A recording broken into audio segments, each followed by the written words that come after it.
In this video, we're going to take a look at another budget tablet from Simbans. Now, this specific model comes complete with a detachable keyboard, and it is their latest upgraded version. Let's benchmark it, and we'll see how well it can emulate some games. This is Steve from Restalgia, and let's get started.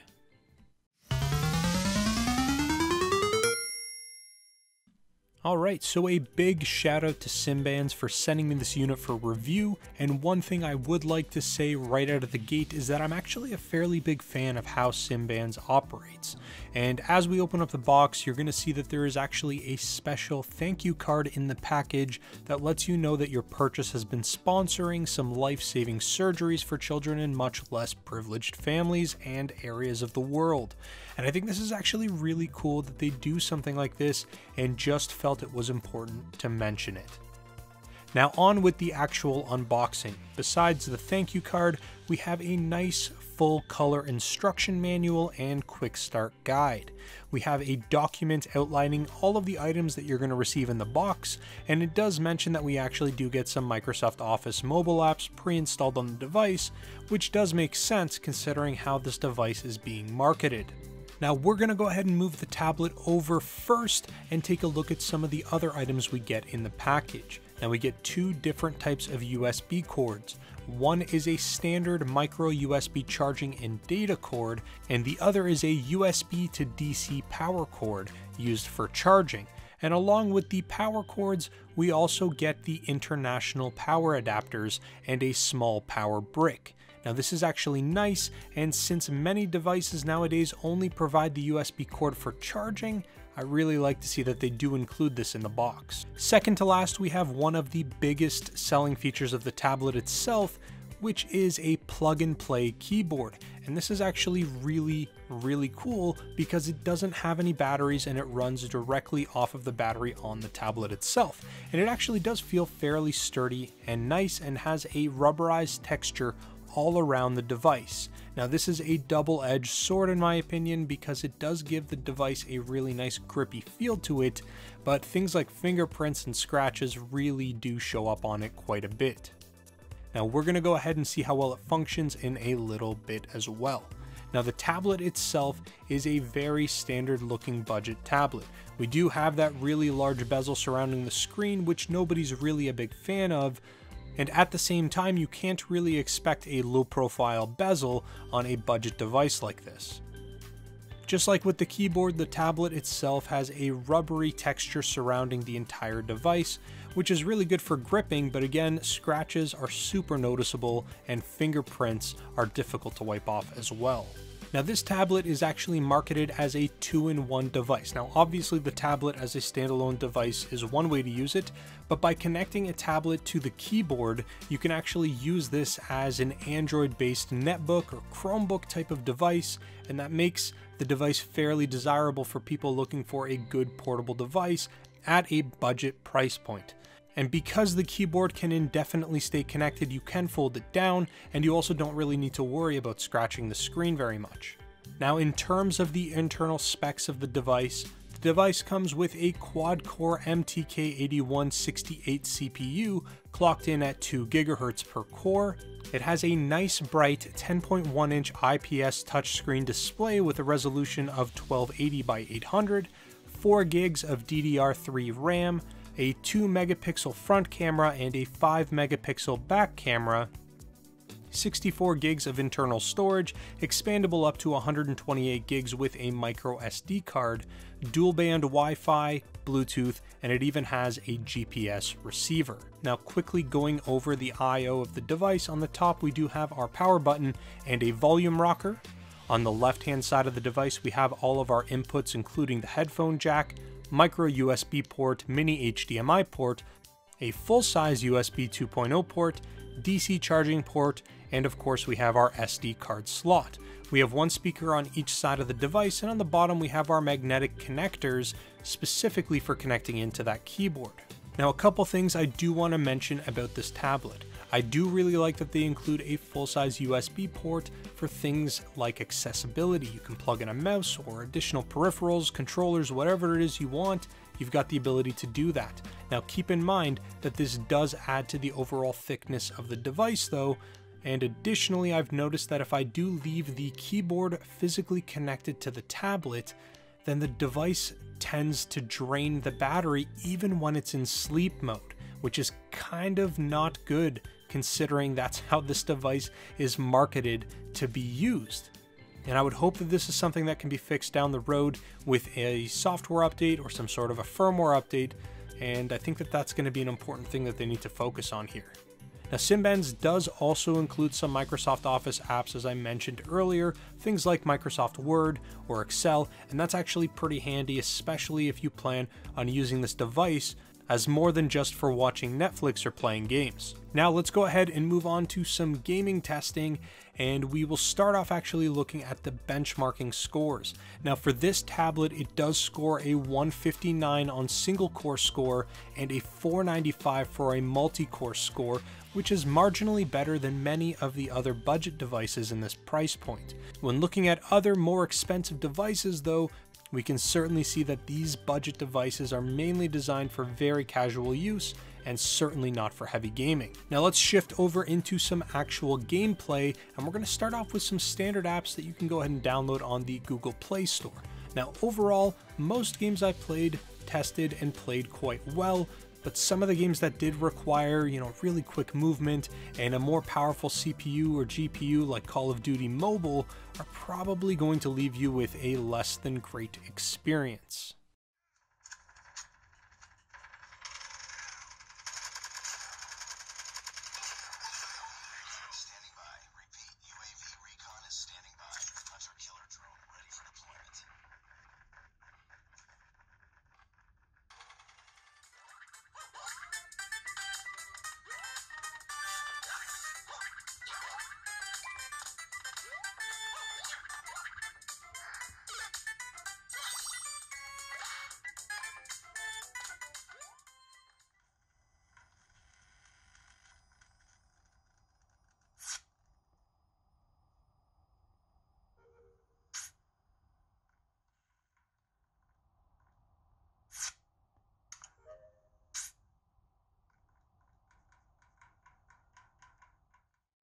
Next, we're going to get into a little bit of Super Nintendo, as I tend to like to do when I start console games on any of my devices. Now overall, there were no issues at all with any of the titles that I tested, including the FX-enabled games.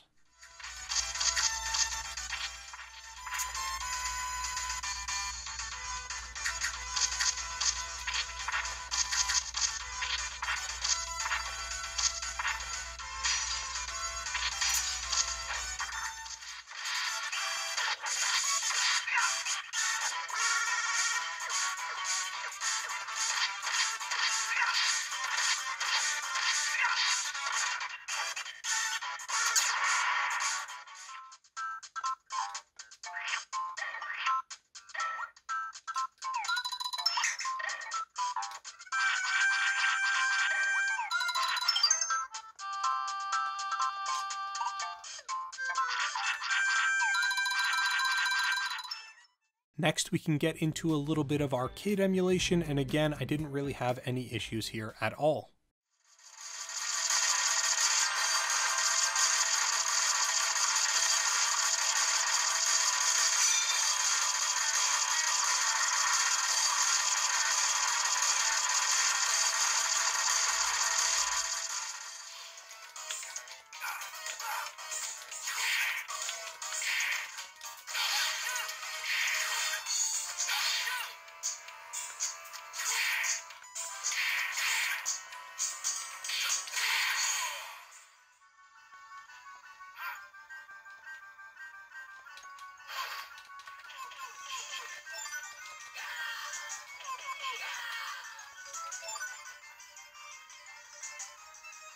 Now we're going to move on to some of the more advanced gaming, and we're going to go ahead and jump into N64, which was, for the most part, a complete miss. There were some highly optimized games, things like Mario Kart, that were kind of playable, but overall I would probably avoid this console at all costs on this device.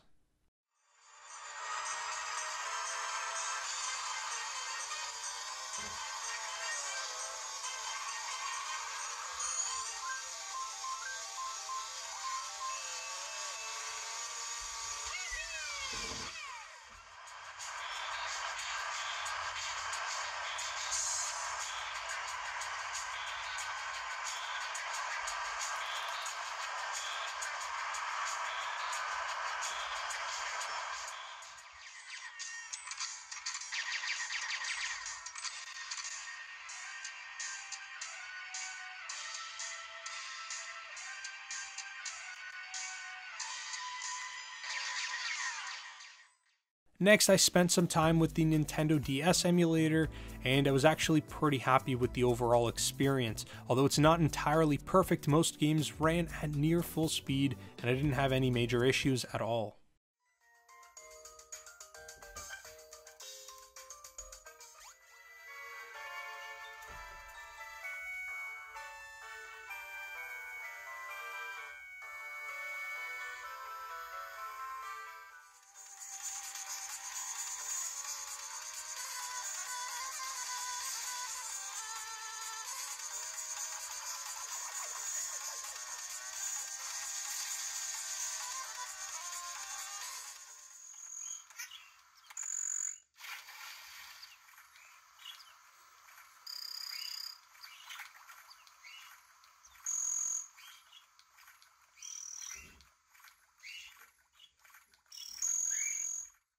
Dreamcast also performed substantially better than I expected on this device.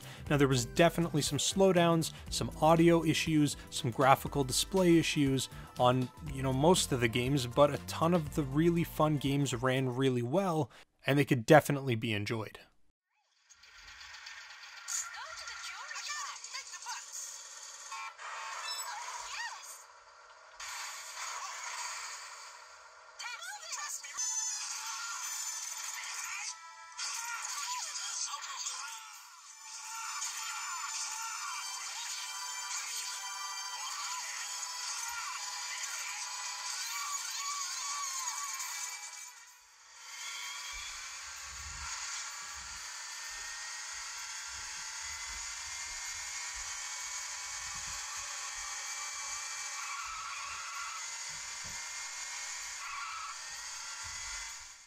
And the final console that I tested on this device was the PlayStation 1, and it ran those games actually quite well. Now, overall, PS1 emulation is playable, but you will have some frame rate drops with some of the more difficult games to emulate, like Bloody Roar 2.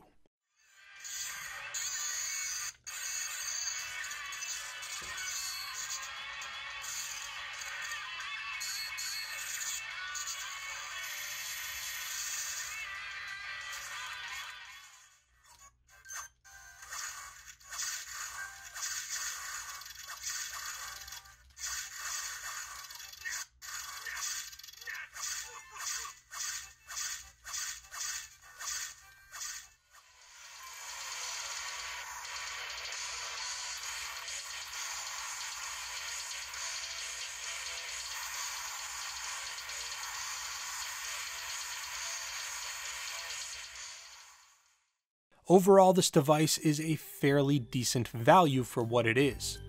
It works as expected for things like web browsing, video streaming, and light office work. The device is also fairly good for lighter gaming and entry-level emulation, and I personally really like the flexibility of the device in terms of having that external USB port that I can connect whatever kind of external peripherals that I want to it. And another good thing that Simbans has done with their devices is just an overall good quality build feeling. And as always, they're built really well, and you can definitely tell that just by putting these things in your hands. Now, as always, I will leave the links to purchase these or for more information in the description down below if you want to check that out. But that's all I've got for you guys in this video. Leave me a comment below and let me know your thoughts about this device, or if there's another product on the market you'd like me to review. Be sure to subscribe to the channel for more content, and give the video a thumbs up if you liked it and a thumbs down if you didn't. Thank you so very much for watching, and I will talk to you guys again real soon.